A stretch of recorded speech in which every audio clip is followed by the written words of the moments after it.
Hi, this is Dr. Mercola, and today I'd like to clear up some confusion about coconut oil. And this confusion exists because 90% of the fat in coconut oil is saturated. And many health experts in the media are continually telling you that saturated fat is unhealthy, and I'm telling you this is a myth. And let me explain how this myth started. In around 1950, a pioneer investigator by the name of Ansel Keys made the observation that the epidemic of heart disease at that time appeared to be related to hydrogenated vegetable oil. Well, that got the edible oil industry, a very large industry, very concerned and upset. So they immediately got on their marketing bandwagons and tried to vilify another fat, which is the saturated fat. And it turns out that this hydrogenated vegetable oil, it is the trans fat that is the primary factor that's contributing to the observation of an increase in heart disease and other damages, such as Alzheimer's and brain diseases. So clearly you want to avoid like the plague any hydrogenated oils, any trans fat. That should be avoided. That's very clearly established. There's no controversy there. Where the controversy exists is that frequently when in this process where you hydrogenate the oils, that it typically occurs that there's saturated fat. So saturated fat has been unfairly villainized over the last 50 years because of this process, and many healthcare professionals are just simply confused about this.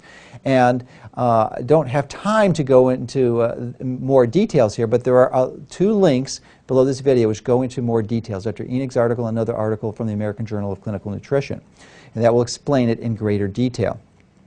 But let me talk a little bit more about why coconut oil is good for you. You see, although 90% of the fat in there is saturated fat, 50%, half of the fat in coconut oil is a fat called lauric acid. And lauric acid is a medium chain fatty acid which has antibacterial, antiviral, and antiprotozoal properties. And your body converts this to monolaurin.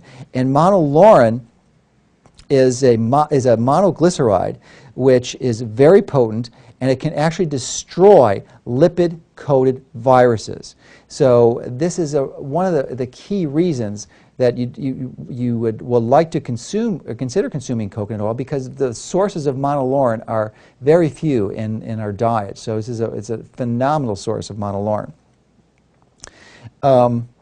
Some cautions about coconut oil you may or may not know, in that it has a relatively high melting point. And that means for most of us, it is a solid at room temperature.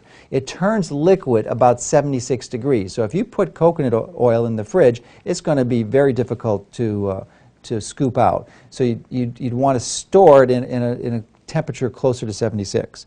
So this way it'll be easy to remove. Now, it has many health benefits. It seems to be a very effective supporter of thyroid health, thyroid function, which helps people optimize their metabolic rate and control their weight, and heart health. These are all really important, well-documented observations on the use of coconut oil. It's also one of the main ingredients that we use in our body butter. Many people like to apply this topically because of what it does to their skin. But we've had lots of great comments, and I encourage you to view the comments in a link below or in our store about what people have been saying. But the general, just in summary of it, is that many people just find it to be one of the best ones out there in the market with respect to its taste, its flavor, and the way it smells. It's really, truly remarkable. So coconut oil is something that I really enjoy and use quite regularly myself. I try to have some regularly throughout the week because of all the health benefits that it provides. And I would just want to make sure that, that you're aware of these things and details. And it's important also, though, that it's ideally you want to know what your nutritional type. I happen to be a protein type, so I need lots of fat in my diet.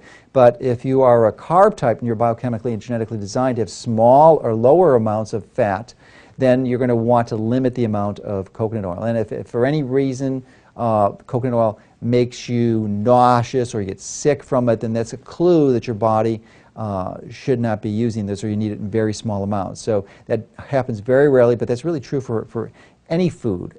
If your body violently objects to it, you want to stay away from it, because allergies, of course, can be an issue. So I hope you to consider this information to clear up a lot of the confusion that many people have about the saturated fat that's in coconut oil.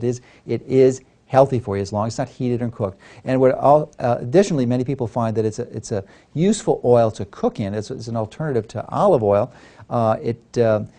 Because there's so much saturated fat, it is very difficult to oxidize any of the fats in there, so as a result it's less damaged when you heat it, but ideally the bulk of your food should be raw and uncooked. But if for some reason you're going to choose to cook food, then coconut oil would be a good oil to consider. So hopefully this information will be useful for you and your family to continue to take control of your health.